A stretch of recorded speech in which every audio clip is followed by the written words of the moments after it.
Doctor मकसूद जो है हमारे डिस्ट्रिक्ट नोडल अफसर, मैं उनको सर को बुलाऊंगा कि सर शुरू करता हूँ उस मालिक के नाम से जिसने ये संसार रचाया। चूंकि योगा की बात आई है तो इससे पहले कि मैं योगा के बारे में कुछ बातें रखूं, मैं वहां बैठे बैठे हमारे ट्रैफिक एसएसपी सर ने और हमारे एडीडी सर ने कुछ बातें बताई, तो वहां मुझे इन्होंने कुछ बातें बताई, मेरे दिमाग में एकदम एक श्लोक क्लिक कर गया भगवत गीता का, जो बिल्कुल फिट आता है इन सारी बातों पे। मैं चाहता हूं कि जो इसमें रुचि रखता हो, योग के अंदर शास्त्र ज्ञान को जानना चाहता हो, तो वो इस रेफरेंस को नोट कर लें। क्योंकि भगवत गीता के 18 चैप्टर हैं, 18 चैप्टर, हर चैप्टर योग से कनेक्टेड है। हर चैप्टर के बाद आप देखेंगे योग, भक्ति योग, ज्ञान योग। तो ये 16वें अध्याय का 23वां श्लोक है। यम शास्त्र विधि मुत्सज्ज वर्तते कामकारतः नासा सिद्धि न उपनोति न सुखाम न पराम गति। अर्थात जो मनुष्य शास्त्र विधि को त्याग कर अपनी इच्छा से मनमाना आचरण करता है, न सिद्धि को, न परम गति को, न सुख को प्राप्त होता है। तो ये सब सुख सुविधा की बातें चल रही थी। अगर हमारे एआरटीओ सर ने उस शास्त्र ज्ञान के आधार पे सीट बेल्ट लगाई तो उन्होंने उस जिंदगी को दोबारा हासिल कर दिया, इनको नई जिंदगी मिल गई। तो इसी तरह से हमारी बहुत सारी बातें यहाँ पे जो रखी गई वो सारी की सारी ज्ञान के आधार पर है। कि जितना हमें ट्रैफिक में एक बहुत इंपॉर्टेंट जो रूल है वो ये है, इग्नोरेंस हैज नो एक्सक्यूज। कि अगर आपको ये पता नहीं है कि मुझे चलना कैसे, बोलेगा नहीं मैं तो फर्स्ट डे रोड पे आया और इसलिए मुझे ट्रैफिक रूल पता नहीं था, उसका कोई एक्सक्यूज नहीं होता है। जब आपको बाकी सब चीजें पता है तो आपको ट्रैफिक रूल्स क्यों नहीं पता है। तो मैं ज्यादा समय न लेते हुए तो मैं यहाँ आपको एक बात और बताना चाहता हूं कि जो भी भगवान है या जो भी हमें जो चीजें हमें बताई जाती है भगवान के नाम पे या किसी के भी नाम पे, आप देखिए भगवान शब्द 5 अक्षरों से मिलकर बना है। ब से भूमि, ग से गगन, व से वायु, अ से अग्नि, न से निर्जल। इन 5 चीजों की हमें आवश्यकता होती है। जब हम इन 5 के अपने नियम हैं, उन नियमों के आधार पर हम चलेंगे तो वही शास्त्र ज्ञान है।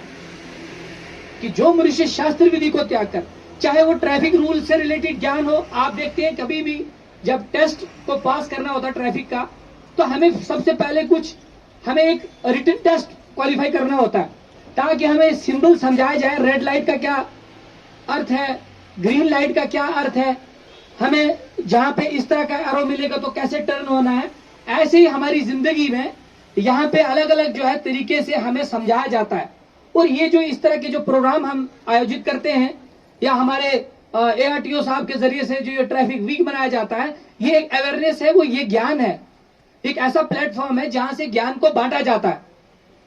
तो हमारी जो ड्राइवर समुदाय है उनमें अक्सर, अगर मैंने जहां तक अभी तक देखा है, अक्सर जो भी पेशेंट हमारे पास आए, मेरा ये 17 इयर्स का टेन्योर है जो जॉब का, गवर्नमेंट जॉब का, इसमें मैंने देखा अक्सर जो भी हमारे पास पेशेंट आए डिस्क प्रॉब्लम लेके आए, क्योंकि उनकी जो सिटिंग है वो ज्यादा बैठ के होती है।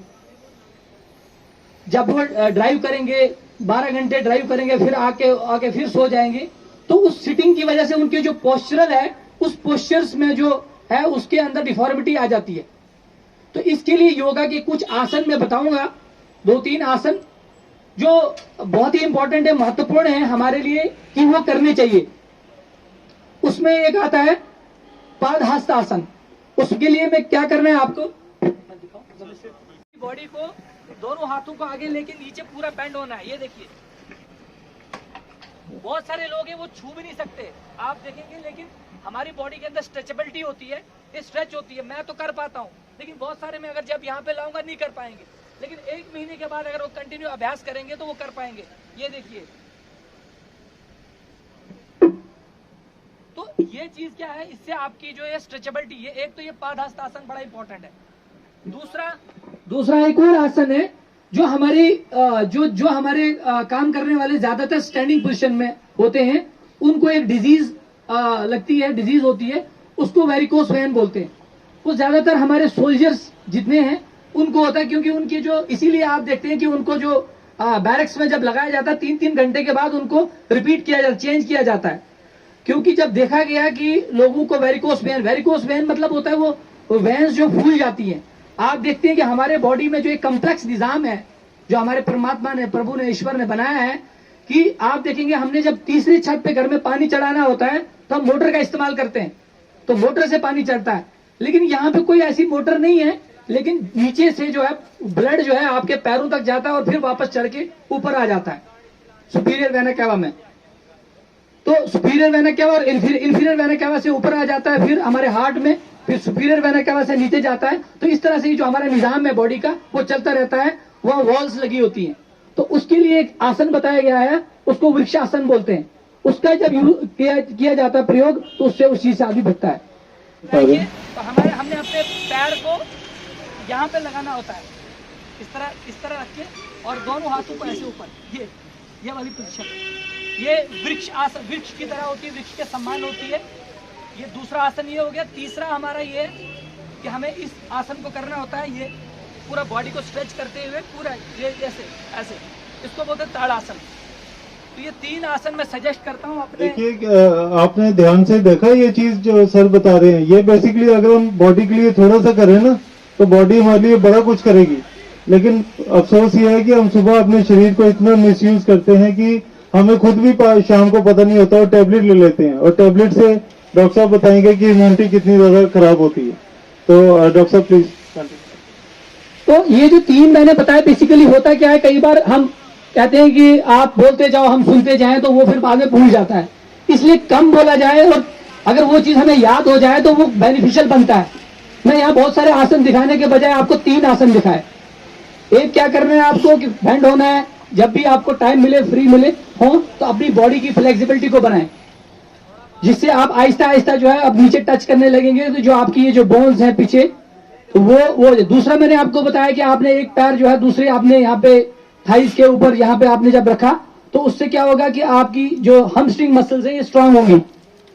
तो तीसरा आसन मैंने आपको बोला कि आपने बॉडी को स्ट्रेच करते हुए सीधा आपने ऊपर, इसको ताड़ इसलिए बोलते हैं पहाड़ के समान। तो ये मुक्तसर से मैंने 3 आसन आपको बताए आपकी बॉडी के लिए। अब इसके साथ में जो स्टेप 2 है वो क्या है, वो है इम्यूनिटी। हमें हमारी बॉडी को इम्यूनिटी की क्यों इतनी जरूरत है। और आप देखेंगे जहां तक यहाँ पे जितने भी डिस्ट्रिक्ट एडमिनिस्ट्रेटर्स अभी तक रहे और आज भी हमारे आए हैं, हमें पूरा यकीन है कि वो भी हमारे इस जो माननीय प्रधानमंत्री जी ने जो एक ये सिस्टम चलाया है, जो माननीय प्रधानमंत्री जी ने 2014 में पहली बार जब प्रस्ताव रखा यूएन के सामने कि हम योगा को इंटरनेशनली इसको एक्सेप्ट कराने जा रहे हैं, तो उसको इतना रिकॉर्ड वहां पे कंट्रीज ने एक्सेप्ट करते हुए पूरी दुनिया में 2015 में जो है पहली बार जो है इंटरनेशनल योगा डे पूरी दुनिया में मनाया गया। और तब से लेके आज तक इसको इतना जो है पूरी दुनिया ने इसे एक्सेप्ट किया और कहा कि यही एक माध्यम है जिससे हम जो है निरोगी बनेंगे।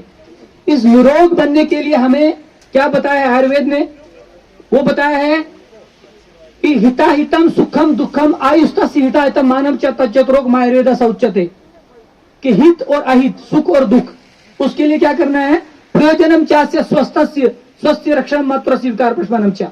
इसका अर्थ है स्वस्थ व्यक्ति के स्वस्थ की रक्षा करना और रोगी के रोग का निवारण करना। यही 2 ऐसे डेफिनेशंस हैं। आप देखेंगे जब आप वर्ल्ड हेल्थ ऑर्गेनाइजेशन की हेल्थ की डेफिनेशन है, उसमें है health is a complete physical, mental, social and spiritual wellbeing. तो ये स्पिरिचुअल वेलबींग जो थी ये छूट रही थी कहीं ना कहीं, तो जो हमारे माननीय प्रधानमंत्री जी ने पूरी दुनिया को दी, और आज पूरी दुनिया जो है हमारे भारत की तरफ देख रही है, क्योंकि स्पिरिचुअल हेल्थ और मेंटल हेल्थ इतने ज्यादा लोग परेशान हैं, जिसमें आप देखते हो कि हमारी जो ड्राइवर समुदाय है, बहुत सारे लोग जो हैं ड्रग्स के शिकार हैं। उसकी वजह यह है क्योंकि वो एक तो फिजिकल अपनी बॉडी को ध्यान नहीं देते हैं। जब वो अपनी हेल्थ को वो ध्यान नहीं देंगे तो अपनी कुछ जो अपनी हमारी जो शरीर है, वाहिद ये एक ऐसा सिस्टम ऑफ मेडिसिन है आयुर्वेदा, जो हमारी हेल्थ के लिए ये इसने योगा को ऐसा बताया कि ये आपके लिए एक औषधि है। योग एक औषधि के समान है कि बहुत सारी डिजीज तो आपको ऐसे ही दूर हो जाएंगी। उन्हें बताया कि स्वस्थ व्यक्ति के स्वस्थ की रक्षा करना, इम्यूनिटी को बूस्ट रखना है, अपनी इम्यूनिटी को बूस्ट करना है।